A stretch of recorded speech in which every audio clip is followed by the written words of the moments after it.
사도행전 22장 30절부터 23장 11절까지 한 절씩 교독하겠습니다.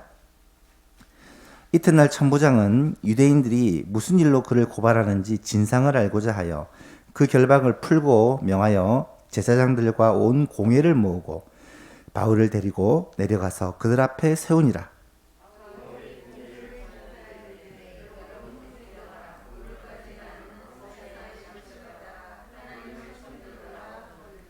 대제사장 아나니아가 바울 곁에 서 있는 사람들에게 그 입을 치라 명하니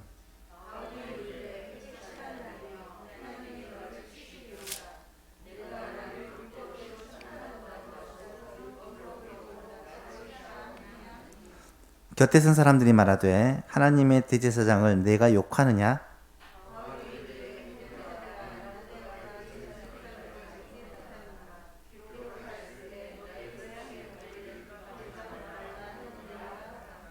바울이 그중 일부는 사두개인이요 다른 일부는 바리새인인 줄을 알고 공회에서 외쳐 이르되 여러분 형제들아 나는 바리새인이요 또 바리새인의 아들이라 죽은 자의 소망 곧 부활로 말미암아 내가 신문을 받노라.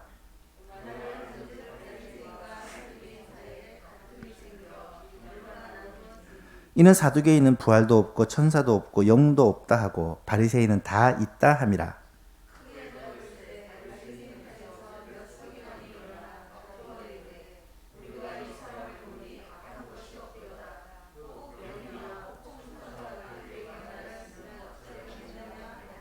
큰 분쟁이 생기니 천부장은 바울이 그들에게 찢겨질까 하여 군인을 명하여 내려가 무리 가운데서 빼앗아 가지고 영내로 들어가라 하니라.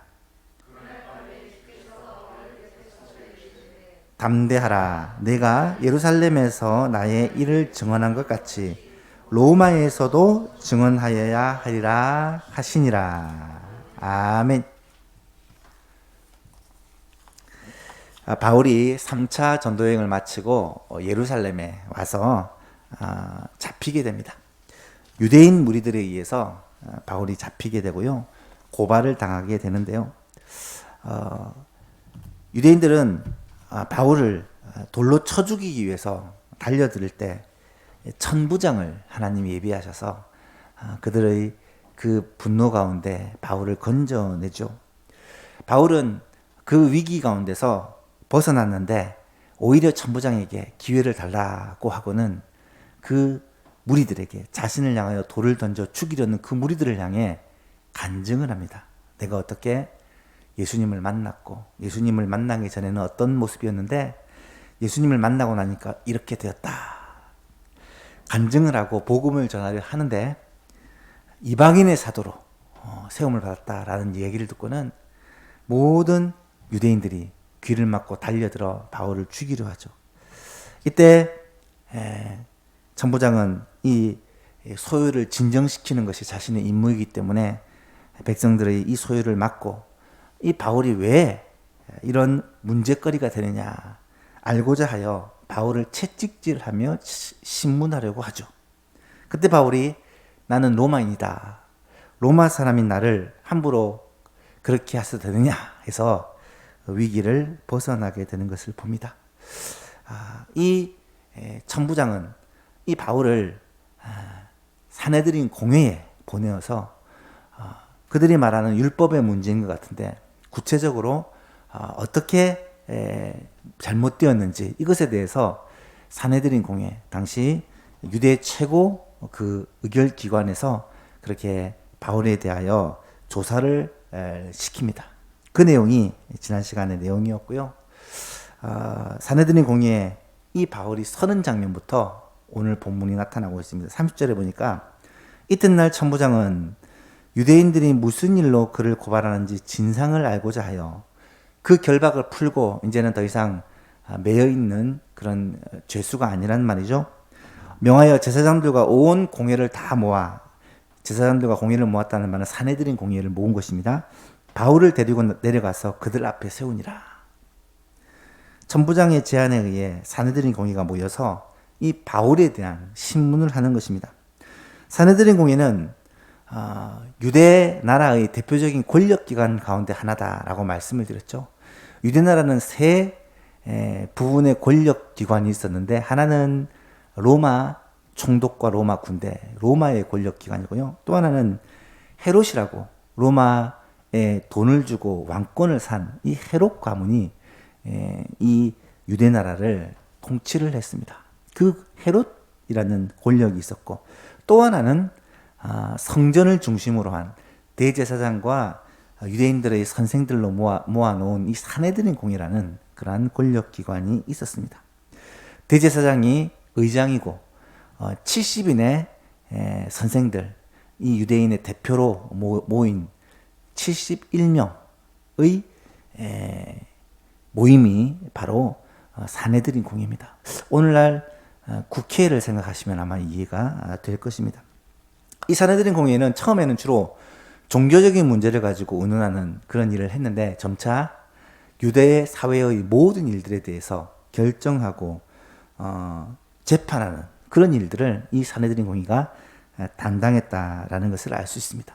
이 사내드린 공의에 가장 많이 차지하는 사람들이 바리새파라는 사람들과 사두개파라는 사람들입니다. 사두개파는 주로 성전을 중심으로 제사장으로 이루어진 서기관들로 이루어진 그러한 사람이라면, 이 바리새인들은 주로 야인이라고 하죠. 하나님의 말씀을 그렇게 율법을 철저히 지키는 그런 백성의 지도자들로 이루어지는 모임입니다. 이 바리새파와 사두개파가 이 사내들인 공의 안에서 서로 힘 다툼을 하고 있었던 것 같아요. 사내들인 공의는 교회를 핍박하는 일에 앞장섰던 그러한 단체입니다. 우리가 알듯이 예수님이 어떻게 죽임을 당합니까? 예수님이 성전 모독죄로 하나님을 모독했다는 그런 죄명으로 고발을 당하게 되는데, 그 일에 앞장섰던 집단이 바로 사내들인 공회입니다. 대제사장과 사내들인 공회에서 이 예수를 고발하게 되어지고, 사내들인 공회에서 예수님을 직접 죽일 수 있는 권세가 없으니까 사형 집행을 위해서 로마 총독의 힘을 빌린 것 뿐입니다. 사실 총독 빌라도는 예수님을 죽이는 것을 기뻐하지 않았지만, 하도 백성들이 예수님을 십자가에 못 박으라고 그렇게 힘으로 밀어붙여서 어쩔 수 없이 십자가에 못 박도록 내어주는 장면을 우리는 사복음서를 통해 보게 됩니다. 사내들인 공회는 이후에도 예수 믿는 사람들을 끊임없이 박해합니다. 예수님의 승천 이후 교회가 생기자 이 교회를 박해하기 시작합니다. 예수님의 12 사도들을 박해하기 시작합니다. 예수님의 12 제자들은 여러 번 사내들인 공회 앞에 서서 증언을 해야 됐고, 그들로부터 더 이상 예수의 이름으로 말하지 말라는 협박을 받아야 했고, 신문을 당해야 됐고, 또 맞기도 하고 옥에 갇히기도 하는 그런 많은 고난을 당하게 됩니다. 사도 바울도 예수님을 만나기 전에는 이 사내들인 공의의 권력을 힘입어서 그렇게 교회를 핍박했습니다. 우리가 알듯이 그는 예수 믿는 사람은 다 체포할 수 있는 권세를 사내들인 공의로부터 받아서 멀리 다메섹까지 가서 믿는 사람들을 잡아오고 곳곳을 다니면서 그런 일을 했다. 교회를 핍박하는 일을 했다라는 것을 우리가 알고 있죠. 사내들인 공의회는 여러 면에서 교회를 핍박하는, 믿는 자를 핍박하는 그런 권력 집단이다라고 이해를 하시면 돼요. 그런데 그런 사내들인 공회에 바울이 드디어 선 거예요. 이번에는 핍박을 하는 자가 아니라 핍박을 받는 자로, 신문을 받는 자로 그 앞에 지금 선 것입니다. 사도 바울이 이 사내들인 공회를 너무 잘 알고 있었기 때문에 굉장히 두려운 마음도 있었을 거예요. 이 사내들인 공회는 엄청난 힘을 가진 집단이기 때문에. 하지만 동시에 사도 바울은 드디어 올 것이 왔구나.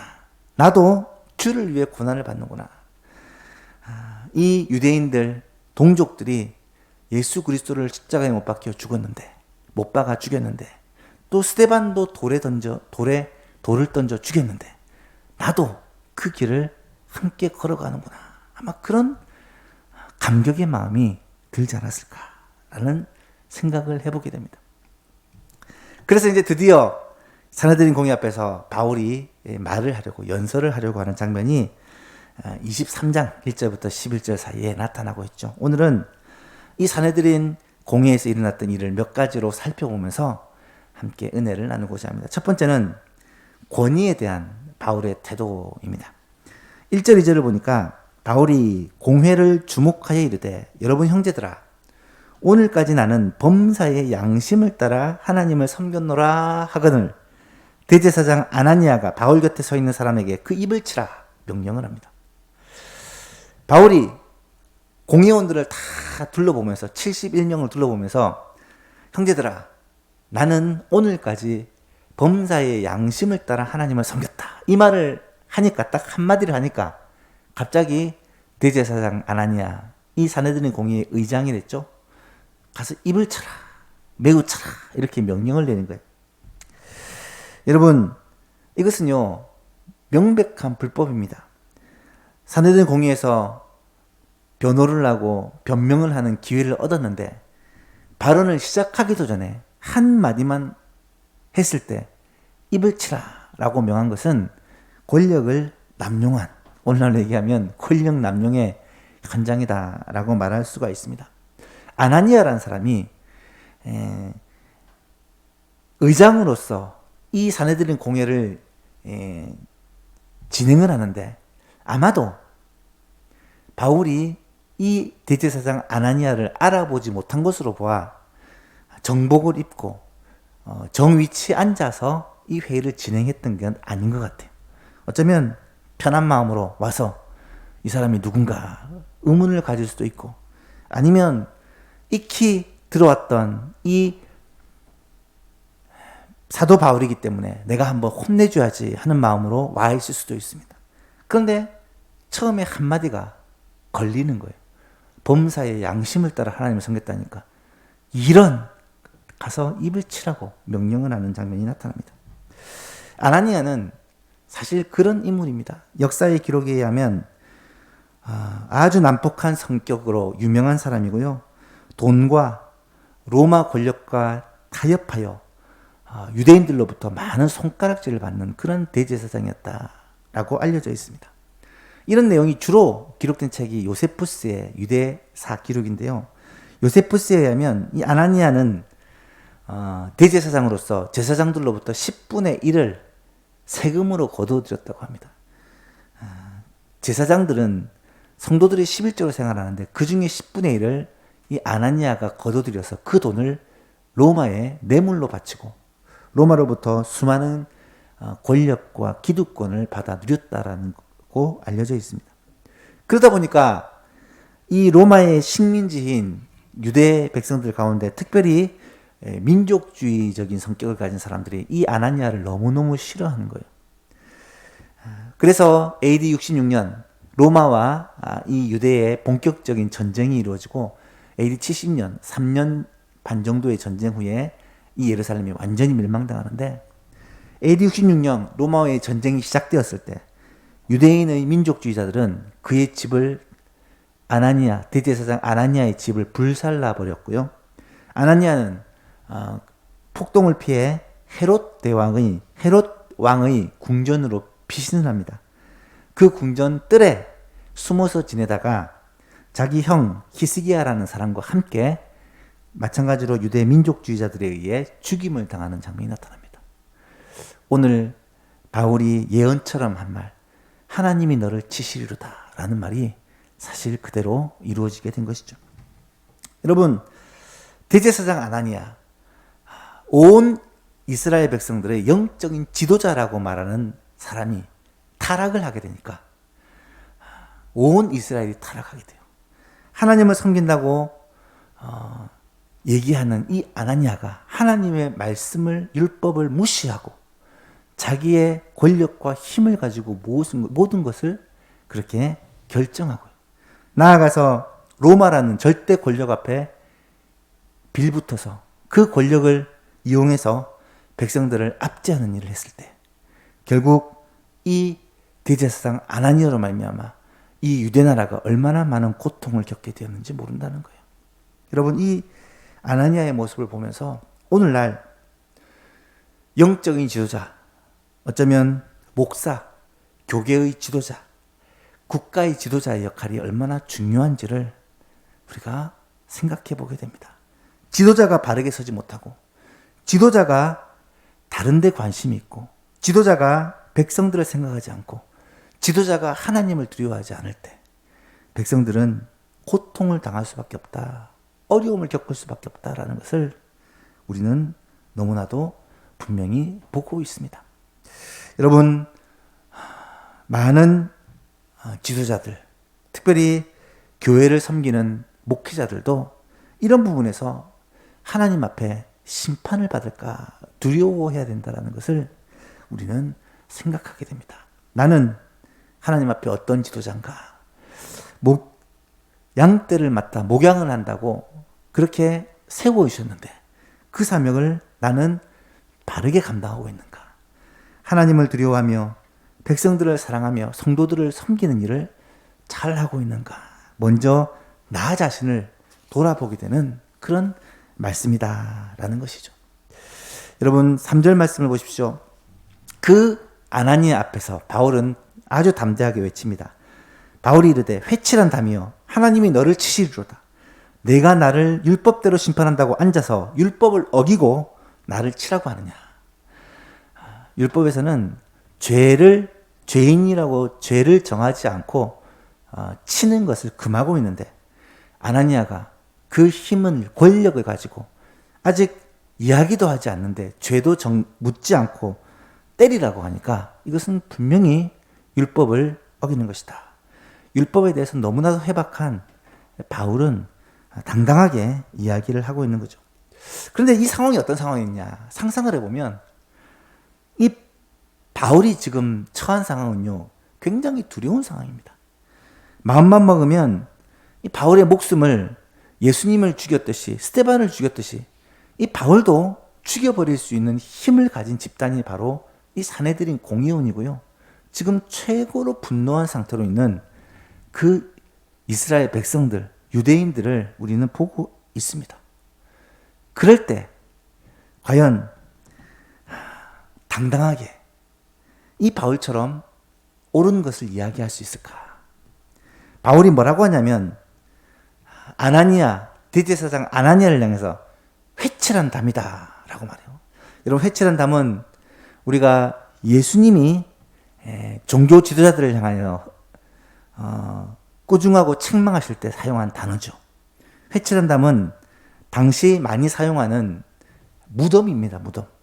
무덤에 회칠을 하면 겉으로 보기에는 아주 아름답게 보이는데 무덤 안에는 뭐가 들어있느냐? 시체가 썩어가고 있다. 여러분 겉은 아름답게 포장했지만 그 속은 썩어진, 겉으로 볼 때는 아주 아름다운 옷을 입고 학문을 배우고 지식을 자랑하고 권력을 자랑하지만 그 안에는 탐욕과 시기와 온갖 거짓으로 가득한 그 종교지도자들을 향해서 예수님이 회칠한답니다. 마찬가지로 바울도 아나니아를 향해서 직격탄을 날리는 것이죠. 여러분 이런 말을 이런 말씀을 묵상할 때는 항상 먼저 나 자신을 생각해 봐야 돼요. 나는 혹시 회칠한 담은 아닌가? 하나님 보실 때 겉모습은 번지르르 하지만 속은 썩어 문드러져 가는 그런 회칠한 담과 같은 모습이 혹시 나는 아닌가? 말씀 앞에 나를 비추어 보아야 한다는 거예요. 겉으로는 교회 생활 열심히 하고 사람들에게 인정받고 또 교회에서 직분도 받고 또 열심히 봉사도 하고 헌금도 하지만 우리 안에는 거룩함이 없고 주님을 닮아가는 모습이 없고 욕심과 시기와 미움이 가득하고 자기를 부인하고 십자가를 지고 주님을 따르는 모습이 전혀 없고 오히려 내 성취와 욕심을 위해 그렇게 교회 생활을 하고 신앙생활을 하는 모습은 없는지, 하나님께서 우리를 보실 때 회칠한 담이라고 나를 평가하시지는 않을지를 한번 돌아보아야 한다는 것입니다. 바울은 그들의 잘못에 대해서 특별히 대제사장 아나니아에게 아주 직접적으로 회칠한 담이요, 하나님이 너를 치시리로다, 담대하게 외치고 있는 것을 보게 됩니다. 그런데 그때 옆에 있던 사람이 뭐라고 합니까? 4절에 보니까 곁에 선 사람들이 말하되 하나님의 대제사장을 내가 욕하느냐? 지금 저 사람이 누군 줄 아느냐? 하나님의 대제사장인데 네가 그렇게 심한 말로 욕을 할 수 있느냐? 그러자 바울이 말하기를, 형제들아, 나는 그가 대제사장인 줄 알지 못하였다. 기록되었을 때 너의 백성의 관리를 비방하지 말라고 하나님이 말씀하셨느니라. 출애굽기 28장의 말씀을 인용하면서 하나님께서 백성의 관원들을 비방하지 말라 하셨기 때문에 내가 잘못했다, 자신의 잘못을 인정하고 내가 모르고 그랬으니까 용서해달라라고 구하고 있는 거예요. 여러분, 많은 어떤 학자들은 바울이 대제사장인 줄 알고 있었는데 일부러 비꼬기 위해서 이 대제사장인 줄 알면서도 모른다고 했을 것이다, 그렇게 말하는 사람도 있지만, 우리가 알기로 이 사도 바울이 그런 양심을 가진 사람은 아닙니다. 아는 것을 모른다고 거짓말을 할 리는 없죠. 게다가 성경을 인용하면서 백성의 관원들을 비방하지 말라라는 이 출애굽기 22장 말씀을 인용하면서까지 거짓을 말할 일은 없죠. 진짜 몰랐을 것입니다. 무슨 이상한 사람이 이런 행동을 하느냐 싶어서 이 바울이 직접적으로 이야기를 했던 것이죠. 여기서 우리는 한 가지 참 까다로운 문제에 부딪힙니다. 뭐냐면 권력자가, 힘을 가진 사람이 올바른 권력, 올바른 방법을 택하지 않을 때 우리가 어떻게 해야 되느냐. 소위 말하는 교회의 지도자가, 국가의 지도자가 바르지 못할 때 우리는 어떻게 해야 되느냐. 이런 일들을 사실 우리가 겪어왔고 겪고 있지 않습니까? 그럴 때 어떻게 해야 되느냐. 그럴 때 잘못된 권위에 대해서도 인정하고 순종해야 되는가? 아니면 그거에 대해서 저항하고 반발해야 되는가? 참 고민이 될 때가 있습니다. 이 바울의 모습을 보면서 대제사장이라는 이야기를 듣고는 내가 잘못했다. 백성의 관원을 하나님이 비방하지 말라고 했는데 내가 모르고 그랬으니까 용서해달라라고 즉각 용서를 구하는 모습을 보면서 이 바울 안에는 잘못된 대제사장, 권력을 위해 올바르지 못한 그런 대제사장인 줄 알면서도 이 대제사장을 하나님이 세우셨기 때문에 그래도 순종해야 된다라는 마음을 갖고 있었던 것 같아요. 나중에 바울이 로마서를 쓰면서도 그렇게 가르칩니다. 로마서 13장 1절에 보니까 각 사람은 위에 있는 권세들에게 복종해라. 권세는 하나님으로부터 나지 않음이 없나니 모든 권세는 다 하나님께서 정하신 바라. 여러분, 바울이 나중에 3차 전도행을 마치고 4차로 로마로 갑니다. 로마에서 바울이 누구 앞에 서느냐? 그 유명한 네로 앞에 서게 돼요. 그리고 처음에는 풀려나지만 나중에는 또 붙들려서 네로에 의해서 지하 감옥에서 순교를 당하게 돼요. 바울은 네로라는 아주 악한 하나님을 대적하는 사람의 시대에, 그 시대에 로마에 살면서 복음을 전하고 사명을 감당했지만 이 네로 황제를 대적하여 쿠데타를 일으키고 반역운동을 일으킨 것이 아니라 오히려 이 네로 황제에 의해 잡히고 죽임을 당하는 모습을 보게 돼요. 어떻게 보면 너무 무기력한 것이 아닌가, 너무 힘이 없는 것이 아닌가 라는 생각이 들지만 우리 주님도 그 길을 택했다라는 것을 우리는 보게 됩니다. 주님은 종교 지도자들, 백성의 관원들에 대해서 잘못되었다라고 분명히 말씀을 해요. 그들을 향하여 책망을 합니다. 잘못을 지적합니다. 그럼에도 불구하고 혁명을 주동하고 이스라엘 백성들이 그렇게 원했던 것처럼 쿠데타를 일으켜서 로마를 물리치고 악한 종교 지도자들을 다 물리치고 그렇게 나라를 새롭게 만든 것이 아니었다라는 거예요. 정치적인 메시아를 기대했지만 예수님은 그런 방법으로 하나님의 역사를 이루신 것이 아니라 오히려 십자가와 죽음이라는 방법으로 구속 역사를 이루셨다는 거예요. 여러분, 오늘 우리는 어떻게 이 세상 가운데서 그리스도인으로 살아야겠습니까? 세상을 살아가다 보면 때로는 불법적인 권력과 또 하나님을 대적하는 사람들에 의해 공격을 받고 어려움을 당한 일이 많습니다. 특히 요즘 교회는 세상의 힘의 논리에 의해서 부당하게, 억울하게 많은 비난을 감내하고 있습니다. 이럴 때 우리는 무엇을 어떻게 해야 되느냐? 주님이 명하신 방법은 그들과 대적하여 싸우는 것이 아니라 오히려 하나님 앞에 눈물로 기도하며 주께서 역사하시기를 기도하는 방법이라는 거예요. 하나님이 살아계시고 역사하신다는 것을 분명히 믿는다면 이 억울하고 안타까운 상황을 주님께서 분명히 아신다면 하나님 역사해 달라고, 일하여 달라고 하나님 앞에 기도하고 간구할 때에 하나님께서는 우리가 생각하지 못한 놀라운 변화들을 이 가운데서 이루어 가시는 것을 우리가 보게 됩니다. 실제로 코로나 상황 가운데 어떻게 보면 가장 많은 피해를 겪고 있는 것이 교회지만 하나님은 그 가운데 교회를 깨끗하게 하고 정결하게 하고 우리의 신앙의 불순물들과 오염되었던 것들을 다시 깨끗하게 세워가는 그러한 일을 하고 있는 것이 아닌가.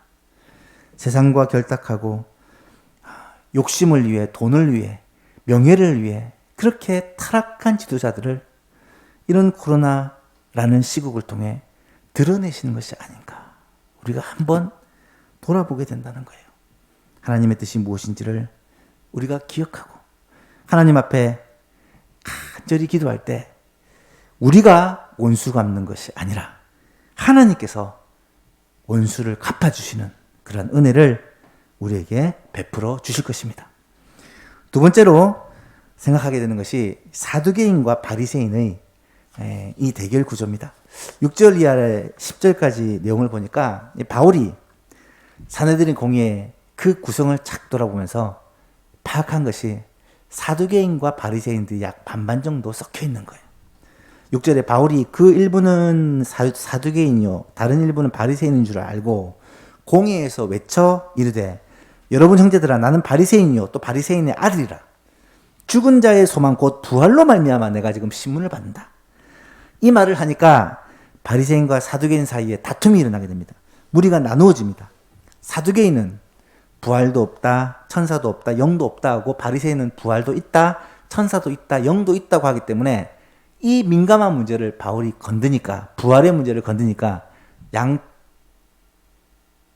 바리새인과 사두개인 사이에 다툼이 일어나게 된 거예요. 크게 소란스럽게 하다가 바리새인 중에 몇몇 서기관들이 일어나 이 사람을 보니까 악한 것이 없다.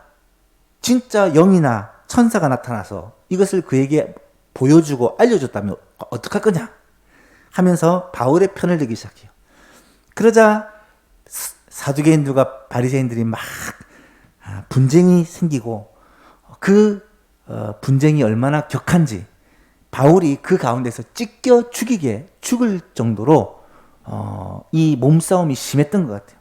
이 10절에 보니까 큰 분쟁이 생기니 천부장은 바울이 그들에게 찢겨질까 하여 군인들을 명하여 내려가 무리 가운데서 빼앗아 가지고 영내로 들어가라 하니라. 이 천부장이 이 무리 가운데서 바울을 건져내는 장면이 나타납니다. 여러분, 바울이요, 의도적으로 이런 분쟁을 만드는 거예요. 이 사내들인 공의 안에서 두 파로 나눈 것을 보고 그들 가운데 싸움을 일부러 붙인 것입니다. 앞에서는 위험한 상황 속에 바울이 로마 시민권을 가지고 위기를 이겨냈다면, 여기서는 이 바리새인과 사두개인의 이 차이를 가지고 이 위기를 극복해냅니다. 이것은 하나님께서 주신 지혜다라고 우리는 깨닫게 됩니다. 바울 자신은 바리새인의 아들이고 자신도 바리새인입니다. 스스로 고백하기를 나는 베냐민 집하고 바리새인이고 히브리인 중에 히브리인이고 하나님께 대해서 열심히 특심한 자라고 그는 스스로 고백한 사람입니다. 아주 확실한 바리새인이었죠. 그러면서 이 사내들인 공의 안에 이 파당이 나누어지고 그렇게 싸우는 가운데 바울은 무사히 그곳을 빠져나오게 되었다라는 것이죠. 여러분, 바리새인들과 사두개인의 이 연합은요, 이 한마디에, 바울의 한마디에 완전히 금이 가고 갈라집니다. 사두개인들과 바리새인들은 항상 경쟁을 하는 사람들이었다고 합니다. 그런데 예수님을 죽일 때, 사도들을 핍박할 때, 교회를 핍박할 때는 이 사두개인들과 바리새인들이 한 마음이 되어가지고 핍박을 하는 거예요. 우리가 성경을 읽어보면 예수님을 죽일 때는 헤롯과 빌라도가 친구가 되었다. 원래는 헤롯과 빌라도는 아주 원수 관계인데 예수님을 죽이는 일에 대해서는 헤롯과 빌라도가 친구처럼 그렇게 같은 마음이 되었다라고 마가복음에서는 기록을 하거든요. 바리새인과 사두개인들도 교회를 핍박하는 일에 대해서만은 하나가 되는 거예요. 여러분, 세상 사람들이요, 교회를 핍박하고 하나님을 대적하는 일에 대해서는 그렇게 나누이고 산산이 나누어졌던 사람들이 하나로 뭉치는 것을 우리는 경험하게 됩니다. 왜냐하면 이 세상은 악한 사단의 영이 지배하고 있는 나라이기 때문에. 그런데 그 연합이라는 것은 이해관계 속에서 또 자기 중심적인 연합이기 때문에 때로는 이것에 유익이 없고 때로는 나와 이해관계가 맞지 않으면 이 연합은 얼마든지 깨어질 수 있는 연합이라는 거예요. 반면 그리스도인의 연합, 교회의 연합은 이해관계로 내 중심적인 연합이 아니라 예수 그리스도가 몸이고 우리가 한 지체가 되어 하나 되는 연합이기 때문에, 성령으로 말미암아 하나 된 연합이기 때문에 어떠한 어려움이나 어떠한 고난이 와도 결코 흩어지지 않는 그런 연합이다라는 것을 우리가 깨닫게 됩니다. 바울이 이 공회에서 사두개인과 바리새인들의 이 미묘한 갈등을 이용해서 그 어려움들을 이겨내는 모습을 보면서 하나님이 주시는 지혜를 가지고 세상을 이기는 그리스도인의 그 모습들을 우리가 생각해 보게 됩니다. 주님은 말씀하시기를 뱀처럼 지혜롭고 비둘기처럼 순결하라 하셨어요. 세상 가운데서는 때론 주님이 주신 지혜를 가지고 세상을 이겨나가야 될 때가 필요하다라는 것을 우리가 깨닫게 됩니다. 그리고 나서 마지막으로 예수님이 바울에게 나타납니다. 11절 말씀입니다. 11절 같이 한번 읽어볼까요? 시작. 그날 밤에 주께서 바울 곁에 서서 이르시되 담대하라. 내가 예루살렘에서 나의 일을 증언한 것 같이 로마에서도 증언하여야 하리라 하시니라. 아멘. 예수님께서 이 큰 사건이 있은 후에 밤에 바울에게 찾아오십니다. 여러분, 지금 상황이 어떤 상황인 줄 아십니까? 바울은 예루살렘에 오자마자 엄청난 일들을 계속해서 겪은 거예요. 아마 정신이 하나도 없고 또 몸과 마음이 지쳐 있을 거예요. 바울은 다시금 체포되어서 감옥에 들어가는 상황입니다. 바울이 이때 나이가 50대 후반으로 보이는데 몸도 예전 같지 않고 또 상황도 지금 매우 심각합니다. 좀 있으면 좀 뒤에 나오지만 이 유대인들은 바울을 죽이지 않으면 내가 먹지도 않고 마시지도 않겠다라고 바울을 죽이기 위해 특공대가 조직되는데 그렇게 결심한 자가 40명이 되었다라고 얘기를 해요. 그만큼 바울에 대해서 온 유대인 종교 지도자들이 분노하고 있는 상황입니다. 여러분, 그런 상황 속에 몸과 마음이 지쳐 힘들어 자기 민족, 자기 백성에게 왔는데 이제는 좀 환영받고 쉬고 싶을 만도 한데 오히려 이방에서 핍박받는 것보다 더 자신을 죽이려 하는 그런 무리들 가운데서 얼마나 힘들고 지쳤겠습니까? 그런데 이때 주님이 바울에게 나타나신 거예요. 그리고 뭐라고 말씀하시냐면 담대하라. 네가 예루살렘에서 나의 일을 증언한 것처럼 벌써 백성들 앞에서 또 사내들인 공회 앞에서 나에 대해서 얘기한 것처럼 로마에 가서도 증언해야 할 것이다. 원래 로마는 바울이 꿈을 꾸던 그런 바울의 목표였습니다. 앞에 사도행전 19장 21절 말씀에 내가 로마도 보아야 하리라. 로마에서도 복음을 전해야 할 것이다. 왜냐하면 로마는 이 당시 전 세계의 가장 중심 도시요. 모든 길은 로마로 통한다고 알려진 시대이기 때문에 로마가 복음화되면 전 세계로 복음이 퍼져나갈 수 있거든요. 그래서 이 로마는 바울의 가장 큰 목표였다는 거예요. 그런데 그 주님이 나타나셔서 바울을 향해 내가 로마에서도 나를 증언할 것이다 라는 이 말씀을 주셨다는 거예요. 이 비전을 주셨다는 거예요. 바울이 그 말을 듣고 얼마나 위로를 받고 얼마나 힘을 얻었을까. 내가 우리 민족에게 잡혀서 비참하게 죽임을 당하는 것이 아니라 내가 로마에 가서 로마 왕 앞에서 또 로마 그 시내에서 많은 사람들에게 복음을 전할 것이다. 그리스도를 증거할 것이다. 라는 그러한 확신을 주님으로부터 받게 되었다는 거예요. 사랑하는 성도 여러분, 주님의 위로가 우리는 너무나도 필요합니다. 우리의 사명, 우리의 일을 감당하면서 지칠 때가 있어요. 힘들 때가 있어요. 일이 뜻대로 풀리지 않고 위기의 순간이 올 때가 있습니다. 지금이 그런 시간들이잖아요. 그럴 때 우리가 누구로부터 위로를 받고 누구로부터 힘을 얻을 수 있겠습니까? 말씀 읽고 기도하는 가운데 주님이 내 마음속에 오셔서 주님이 나에게 말씀하여 주시고 주님의 위로가 나에게 주님께서 나에게 새로운 비전을 주시고 약속을 주신다면 우리는 다시금 일어나서 달려갈 길을 달려갈 수가 있다라는 거예요.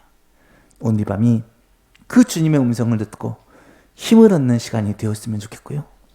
주님이 맡긴 사명을 향하여 열심히 달려오는 우리들에게 주님께서 다시 한번 위로와 소망을 주시는 그러한 복된 시간이 될 수 있기를 간절히 소망합니다. 말씀을 맺습니다. 오늘 이 바울의 아주 절대절명의 위기 가운데서 이 바울이 어떻게 하나님의 은혜를 입고 하나님으로부터 힘을 받아서 이 바울이 사명들을 계속할 수 있었는지를 우리가 살펴보았습니다. 여러분, 사내들인 공회 어쩌면 가장 두려운 곳이지만 그곳에서도 주눅들지 않고 당당하게 그리스도를 전하는 이 바울의 모습, 이것은요 주를 위해 생명을 조금도 귀한 것으로 여기지 않는 이 바울의 당당한 모습이 나타난다라고 말할 수 있습니다. 하지만 바울도 사람인지라 환경과 상황이 따라주지 못하고 점점 희망을 잃어져갈 때 실망하고 낙심할 수밖에 없었겠지만 그때 주님은 다시금 바울에게 나타나셔서 위로하시고 힘주시고 두려워하지 말라. 내가 너와 함께한다. 너는 반드시 로마에 가서 복음을 전하게 될 것이다. 이 말씀을 주셨을 때 바울은 다시 한번 힘을 얻어 달려갈 길을 끝까지 달려갈 수가 있었다는 이 사실을 우리가 깨닫게 됩니다. 오늘 우리도 이 밤에 힘을 얻어서 우리가 달려갈 길, 우리가 감당해야 될 일을 힘있게 감당하고 우리의 소망교회가 감당해야 될 사명들을 끝까지 감당하는 놀라운 은혜가 있기를 주 예수 그리스도의 이름으로 축복합니다.